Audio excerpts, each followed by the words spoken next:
Welcome back to the Fox Robbins Business Show. Step on into our office here and have a seat, relax. They're probably already sitting down.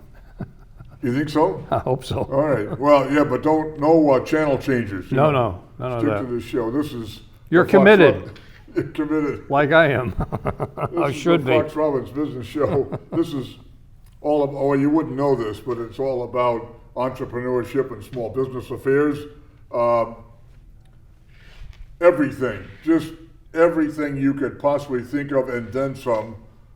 Covering the whole waterfront for entrepreneur, small business. All of the above. Are you thinking about starting a business or buying a business? Are you in the act of starting up or buying a business? Have you got a business already up and running? It's been up and running for a short time, a medium time, a long time. It's going well, or it's not going so well, or you can't tell. You don't even know because you're not paying attention. You want to expand, whatever you want to talk about. We can talk about it. And but today, this is a key. This is a program written by none other than our co-host, and this is about setting price. There's very little that would be called more important than that. Well, every time I teach a course in marketing, product, price, place, promotion always comes up, and there's probably 15, 16 chapters in the book. Yeah. There's only one subject that has 2 chapters devoted to it almost every time, and guess what that is? Is it? Would it be price? Right. Oh. You are so smart. We're going to talk about price, and I'm the co-host, Bill Fox, but the other co-host is a gentleman. You have to keep a close eye on this guy. Oh yeah. Because he's. They say this is all the women in Fall River say that he's exemplary, and he's incorruptible. Yes. I'm going to have to look into that. Yeah. All depends what's the price. And meritorious. He's an award-winning everything. Oh yeah. Star of stage, screen, and television. Yes. And he is Coach Robbins. And I'm the only one that knows it along with you, right? Thank you, sir. This episode is based on an article by a coach and on pricing. And Coach, you say some very simple questions to a business person. This would be even someone who is just thinking about starting a business, or in the act of starting one, or has an up and running business. It doesn't matter. Your questions are: which feature of your product or service does every buyer ask about? Right. And number 2, which sales tool, which selling tool is your best closing device? Right. Gets the job done.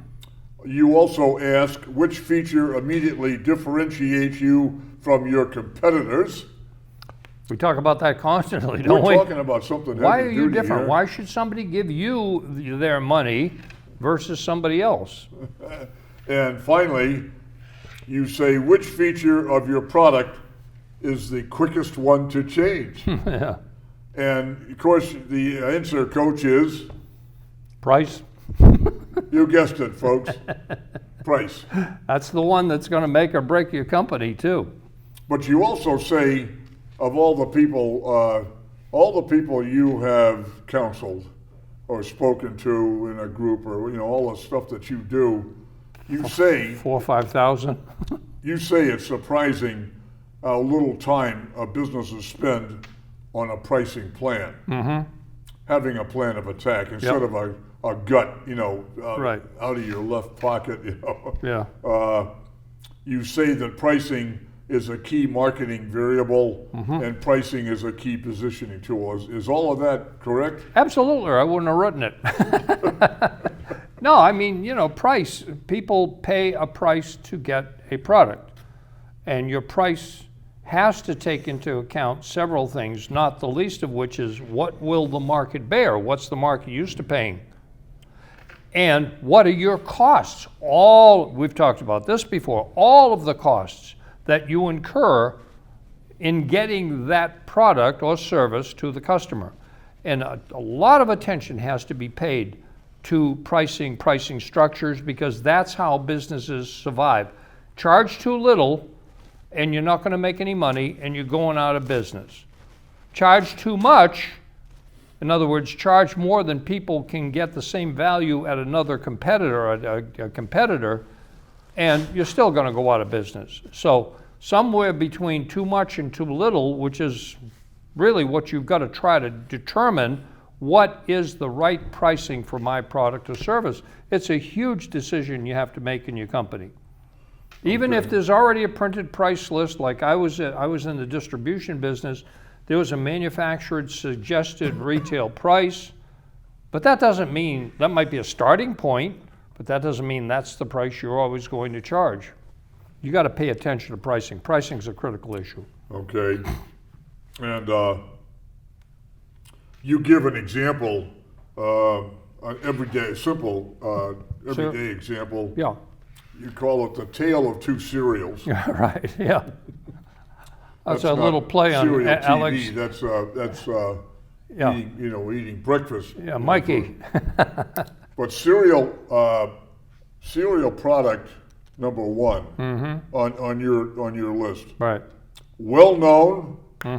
Has a brand, strong brand. Strong brand, 20 ounce. Yep. Includes a toy. Yep. For kids. Quality ingredients and taste, or known taste. And you trust that brand that they're putting quality ingredients in there. And you trust it, and a resealable package. You can seal it back up so it doesn't get stale. Stale. Right. $4.99. Right. Okay. And then you say, over here in this corner, Yep. cereal number 2. Store brand. Right. 28 ounce. Right. But non-sealable package. They're non-resealable. Doesn't have the convenience of a resealable package. So you got to put a clip on it, or you got to do something to keep it fresh over time. Or forget. Oh, forget, and then it gets stale. No toy for the kid. Kid's gonna be angry. And hey, $2.99. Yeah. So the question for our viewers, which one would you buy? The price, the quality, the convenience. What's the answer, Coach? Well, the answer is very simple. I don't know. Because everybody's different, and that's why there's the $2.99 brand on the shelf, and that's why the $4.99 brand on the shelf, with the kid toy and the little cartoon character and the multi-million-dollar advertising campaign on TV that's promoting that. People buy perceived value. In marketing, we always talk about product, price, place, promotion. Those are the 4 P's of marketing. What was that again? Product, price, place, promotion. Product, price is second, right? Product, price, place, promotion. Place of sale. It's called the marketing mix, but we call it the 4 P's because it's easy to remember. But in reality, marketing is a battle of perception. The perceived value somebody sees. Does somebody see a value that they're not going to get in the 28 ounce package for $2 less, no toy, angry kid, right? Yeah. Doesn't have that powerful brand name, the trust that's built through the promotional things they're doing on TV. And so I don't know which one somebody's going to buy. Well, and that's one of the items you had on the well-known brand was ingredients and taste, just a certain taste. And it tastes better. Yeah, it probably, maybe, I'm just saying. Well, or it doesn't, but you're used to the taste. You're used to it, and you say, you know what, for $2, I'm going to be happier with the big brand. Right, so I don't know which one person's going to buy, but our job as marketing, our job as business people, is to create the perception of value. Is it a price value because our costs are less, because we're not spending $100 million in an advertising campaign, it's just a store brand? You know what else? That might be made by the same people. You don't even know who makes the store brand. You want to determine your advice to all businesses out there is determine your promises. Determine your promises. List value factors Right. for your product. Yep.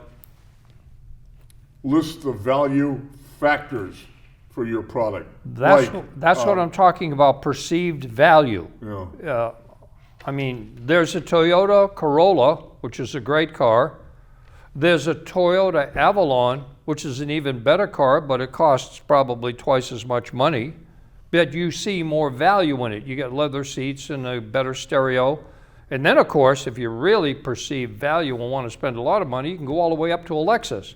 And all three of those cars sell. So it's value perceived in the minds of the customer or the buyer. You say that, checking out the value factors, determining your promise, listing your factors like quality of raw material. Right. Performance, the performance factor. Yep. Packaging. Packaging is Good, packaging in the retail, in the B2C, business to consumer world, in the product world. Packaging is a huge promotional thing. With Tony the Tiger on it, that they've spent millions of dollars, if that's the cereal, right? Yeah. That packaging is a critical part of your sales promotional package.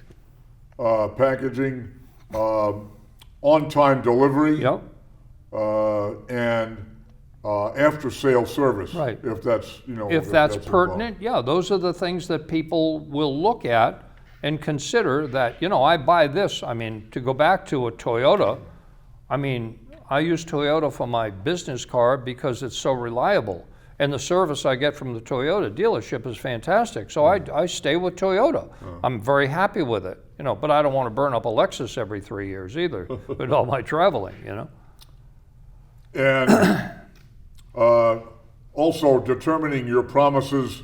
Here, you say list the value factors for your service. We just talked about a product. Yep, You have a product. yep, There's a mouse, it's a yeah, product. Or I could be a service yep. company, and that plumbers are a service company, electricians are a service. Well, primarily they are, they're a service. They're also, they install the electrical system, they install the plumbing Right. system, but the vast majority of the work, particularly when construction is down, hasn't been that busy lately, is repair, and that's service. You got a leak, they come right over, they fix it, you're happy. You got a breaker that's popped and something shorted out, and the electrician comes over and fixes it, and you're happy. It's a service.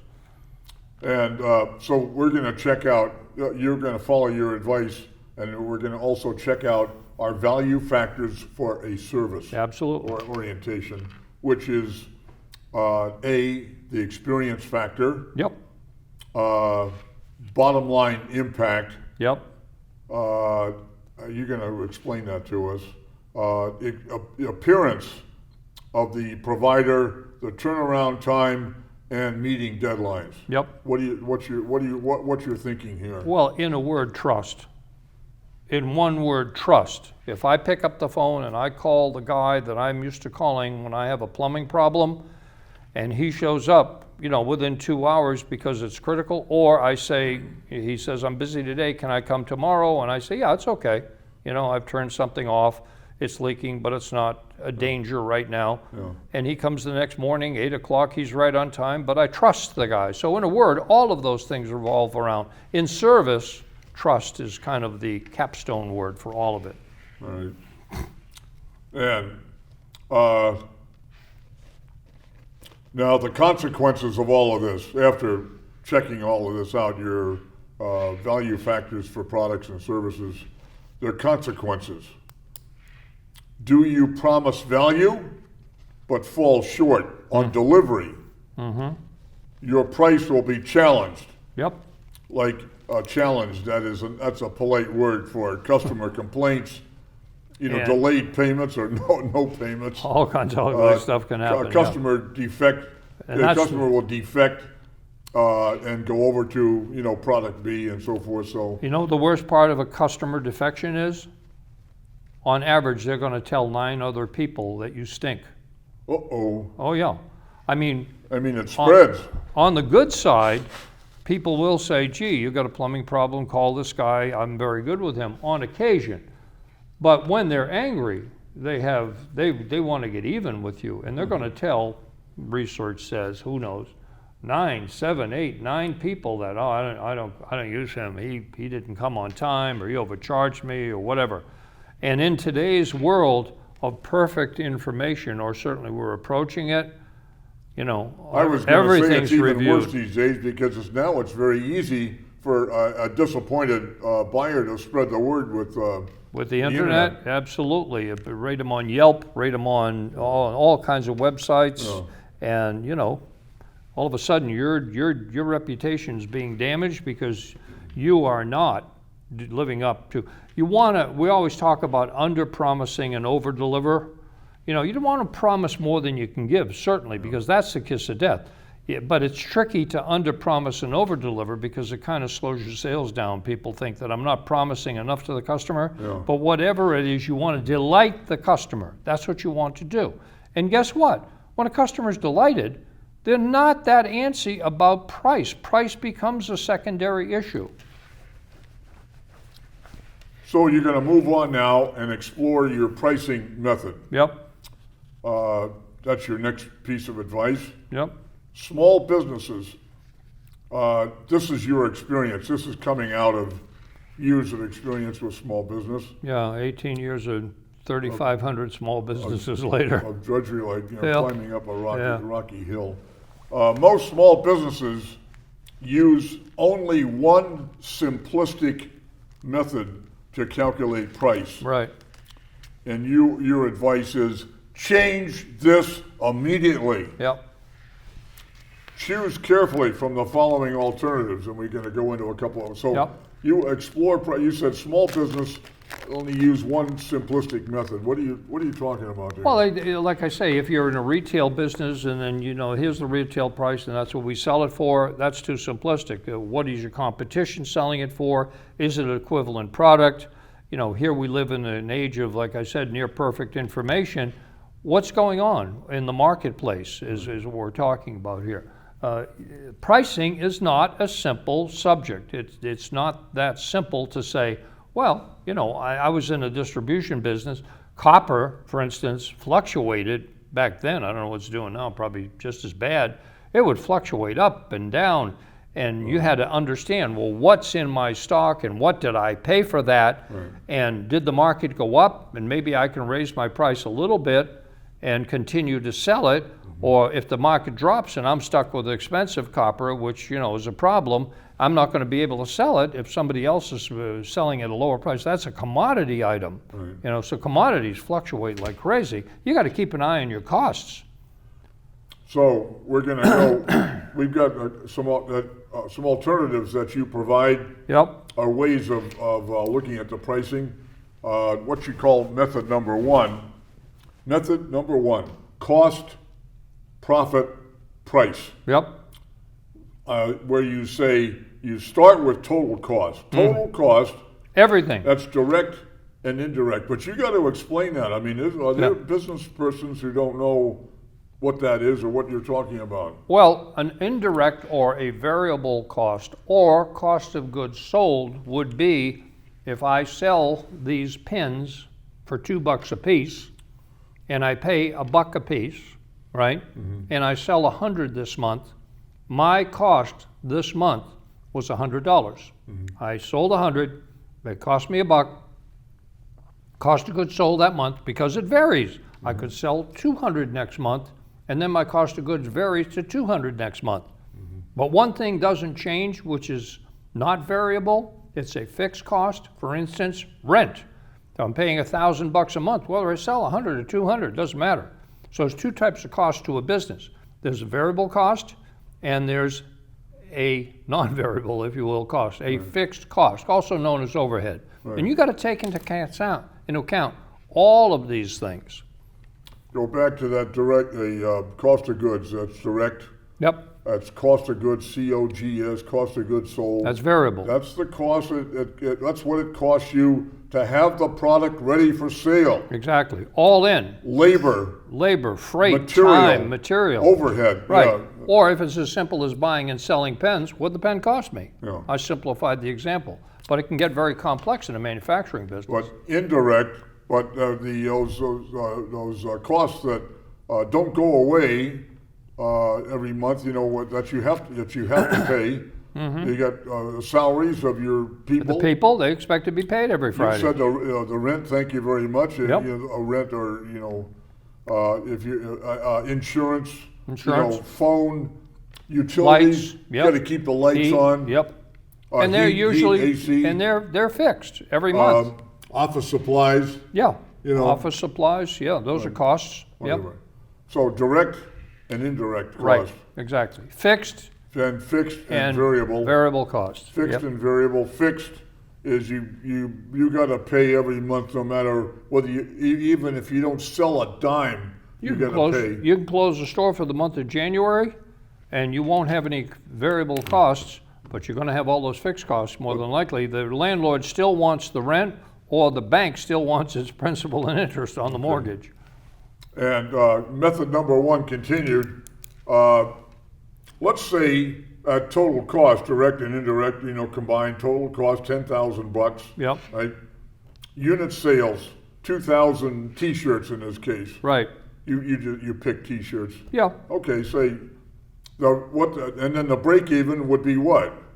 Well, the break even is very simple to figure out. You figure out what your variable costs are and what your percentage of profit is, and you divide that in percentage into your overhead. Right. In other words, if you've got $20,000 a month of overhead and you got a 50% margin on your product, right?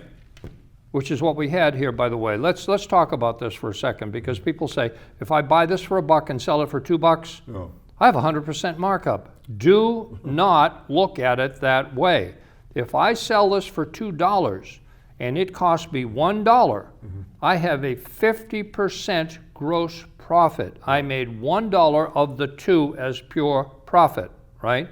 That's the way you have to look at it. And you take that 50% and you divide that into your overhead. In this case, it's what, $20,000 or $10,000, whatever it is, right? And that's going to tell you what you need to sell to break even. And every company should know every month what their break even number is. I knew every one of my 6 stores' break even number written on a little card.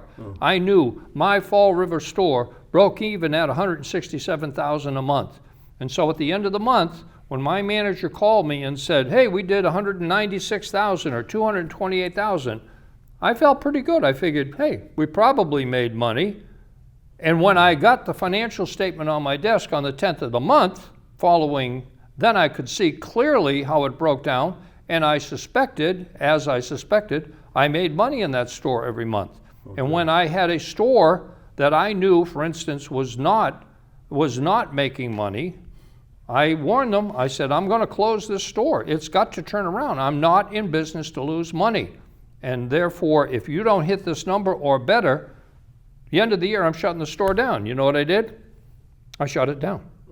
Okay? Had to. I mean, sorry, folks. I'm in business to make money. I'm not in business to support this store, and we just can't turn this thing around. We tried it for 4 or 5 years. Time to move on. I sold less the next year, but made more money. Well, here in our method 1, we took our cost, $10,000. Yep. 2,000 shirts. Yep. So my break even on my cost, 10,000 divided by 2,000 is $5. I got to charge $5 just to cover the cost of goods. Just cover cost of goods. Next profit margin, my living expenses, $20,000, just by example. Well, you're doing it by the year, right? And the article, yep. And so I need to get that $20,000, so I divide that by 2,000 shirts. Yep. I get $10, so I add the $5 to cover costs at 10 for profitability, $15. Right. Method number 2. Yep. Method number 2, Coach, you say is pricing competitively. You right. mentioned that. What's going on in the marketplace? Look at competitive pricing. Yep. Specifically, look at 5 other, T-shirt shops. Yeah, right. I mean, how hard is that? That's very simple. Walk in a T-shirt shop or just go online and check them out. Right. There are about 1 million of them, right? Compare quality. Well, quality's a big issue because T-shirts, I've got clients who pay $2 for a T-shirt. Mm-hmm. I have clients who pay $14 for a plain T-shirt. But the quality of T-shirt is vastly different. And here comes perceived value, you know. You want a $2 T-shirt with a simple silk screen, one color, mm-hmm. you know, that's a $6 T-shirt. Yeah. But you want a really good quality T-shirt with your college logo embroidered on it, yeah. that's a $40 T-shirt.